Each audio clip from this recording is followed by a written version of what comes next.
The Magic Path of Intuition by Florence Scovel Shinn.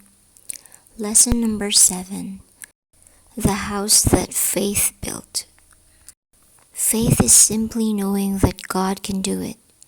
Hebrews 11 verse 1 says, "Now faith is the substance of things hoped for, the evidence of things not seen." This is a scientific statement, for as we live in a sea of magnetic force called mind stuff, what we imagine is impressed upon this sensitive substance and crystallizes sooner or later on the external. The experiences you meet in life are your own creations. Henry Wadsworth Longfellow said, "A man's life is the history of his fears."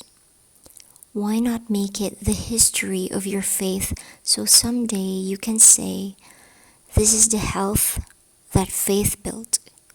This is the wealth that faith built. This is the success and happiness that faith built." Doubts and fears are sins, for they impress negative pictures on the mind stuff and bring lack, limitation, or disaster to pass. Have faith in the affirmations you use. Never use a statement that does not give you a feeling of security. Faith is like Gulf Stream, a river flowing through the ocean. Faith brings warmth and will change conditions for you. For example, a woman came to me with the appearance of a flesh growth. It was quite noticeable and long-standing, but she had perfect faith that it could be healed. Weeks passed by without any apparent change, but she said, "I have perfect faith that God is doing His perfect work." One day, it suddenly disappeared. Her friends were amazed and said, "You had better go to a doctor and see what happened." She replied, "I am perfectly well. God has done His perfect work." Faith is simply knowing that God can do it. Every unpleasant condition in your life is the result of a lack of faith. A student demonstrated several $1,000s after years of lack, but her first act was prompted by fear instead of faith. "I bought a lot of shoes in case I should be without money again." Her motive was wrong. Watch your own motives with all diligence, for out of them are the issues of life. If her motive had been simply a desire for plenty of shoes, it would have been constructive. But it was really a preparation for loss. So she soon had lots of shoes but no money. Many people keep back their demonstrations by fretting because of evildoers. Someone is mean, someone is unjust or cruel.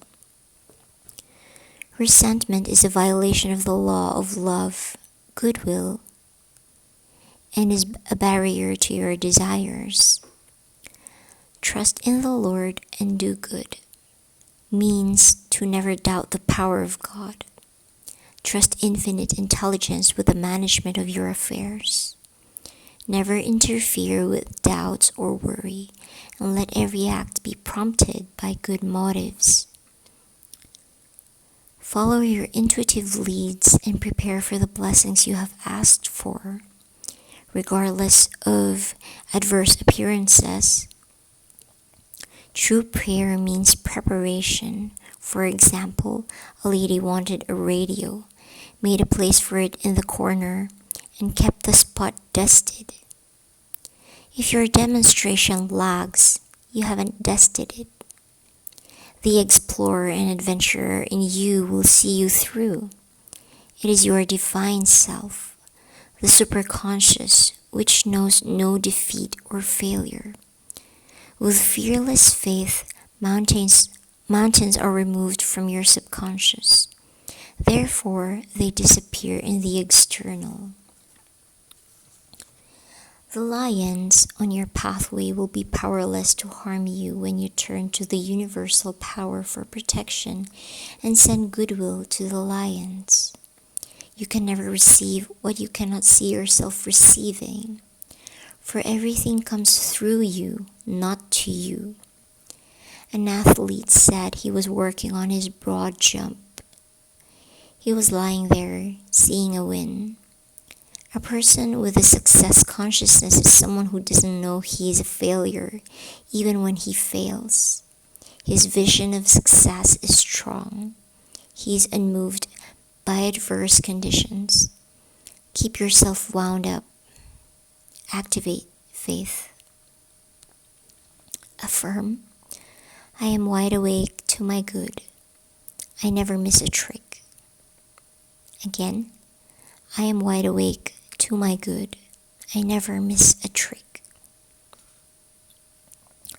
I am wide awake to my good. I never miss a trick. We have often heard people say that certain things are bad for our health, but we have never heard them say that certain things are bad for wealth. Broken chairs, untidiness, disorder are bad for wealth, for they keep us in a poor vibration. A man told me he had put his life in order by straightening out his desk. He threw out old letters, pieces of twine, and faded ink-filled blotters, and pigeonholed the papers he wanted and were important. Conditions on the external changed. A new world of order and prosperity opened for him. As you change in consciousness, all the conditions about you change. Do not neglect the day of small things, for little beginnings have big endings. According to your faith, be it done unto you.